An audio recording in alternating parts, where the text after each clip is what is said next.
All right, this week we're going to make a rental inheritance application. And I pulled up the screenshot for Zillow today so that you can kind of think about some of the components that go into rentals. Rentals really make an ideal inheritance application because there are some things that belong to all of the rentals, no matter whether it's a house or a condo or a townhome or an apartment. And then there are certain pieces that are specialized to individual classes. So an example of that would be like an apartment might have a building, and inside that building it might be multiple apartments. So I'm not going to get super detailed into this today. We're going to end up making, I think, 6 classes plus a tester in the end. And I've already got started on a lot of the classes just by typing in the instance variables, so you don't have to listen to me type all those out. But in the end, we'll end up with a superclass, 2 subclasses, and a couple other classes as well that will play with the other classes that we've made.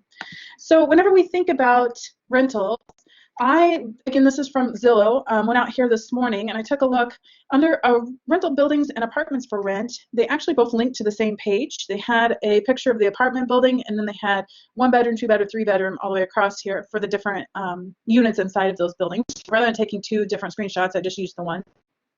And then the houses for rent were a little bit different. They show a picture, of course, how much it is per month, and then the 2 bedroom, 2 bath, and the square footage. So they were a little bit different display than just the rental buildings or the rental apartments. However, they had a lot of common characteristics. Some of these are just some of them that I have come up with. I'm sure that you can think of a lot more based on whether something is a townhome or an apartment or a house. But these are some of the ones that I came up with that were in common among all of them. Obviously, some of them for the apartments, or some of these characteristics relate more to the apartment. So if you look at these are the exact same characteristics, but maybe schools doesn't matter as much for an apartment. Probably didn't really have a yard for an apartment. If we considered for the townhome, maybe they do have a yard or a deck or a balcony or something like that. But generally, a lot of these characteristics work for an apartment. And if we think about the house characteristics, a lot of these characteristics also work for a house. Obviously, there's some differences. A house usually doesn't have a unit number. Usually there are no amenities with a house. Does it really matter how many parking spaces a house has? Maybe yes, maybe no. But usually a house has a yard, so that would be true.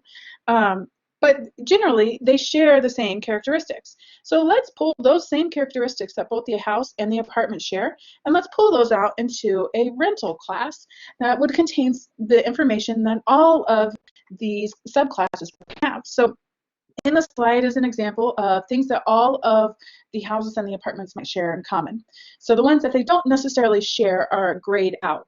So while amenities would still be important for a apartment, it's probably not going to be included inside of a house class. So if we consider that we pull out and make a rental superclass, this means that anything that inherits from rental would get these properties or these attributes with that class. So if we pulled out rental, and we had a subclass called house, it would receive all of these attributes or all of these instance variables from both the rental, and then we could customize our house class, our house subclass, to include an instance variable for schools, or a boolean for if it has a yard or has a garage, whatever is specific to those house objects that we would want to keep track of. Likewise, if we had an apartment class that inherits from a rental class, the apartment class would get all of those instance variables in orange. Those would come from a rental class. And then we could add in the ones in green that are specific for apartments, like number of parking spaces or the unit number.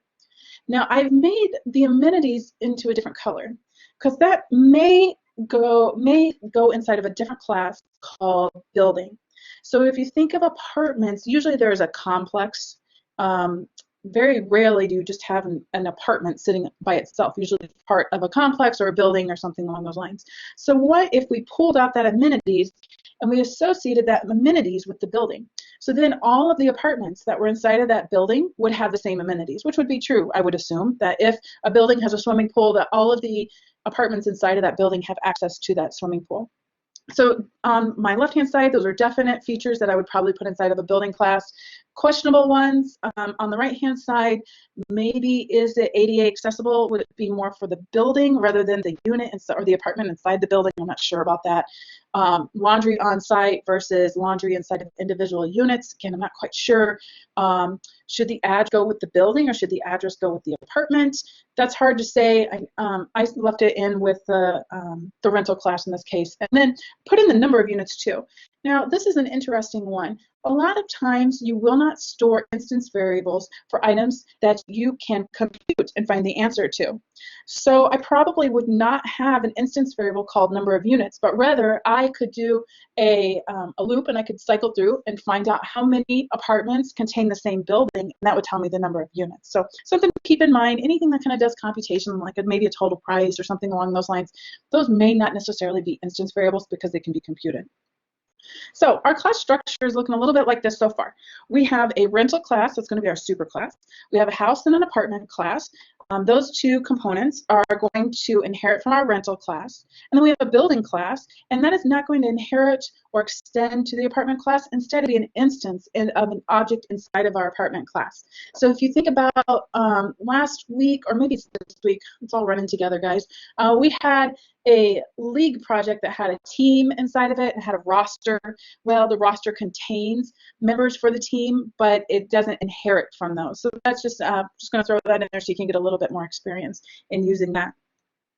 I have obviously simplified some of our class structures. I've simplified some of our instance variables. I did not put all of them in there. These are the ones that we'll use for our project.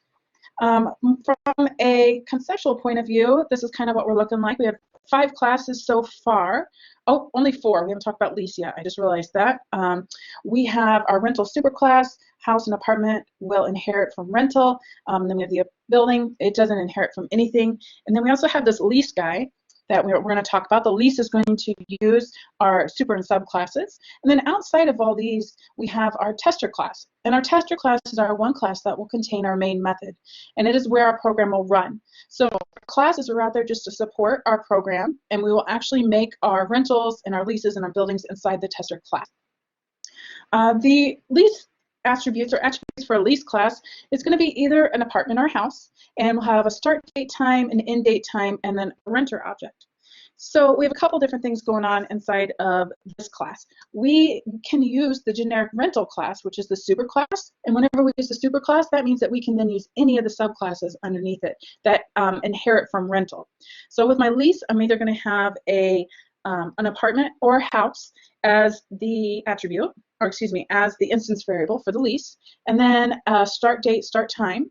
Yes, local date time, exactly, and that controls, or that captures both a date and a time inside of that one object. Pretty cool.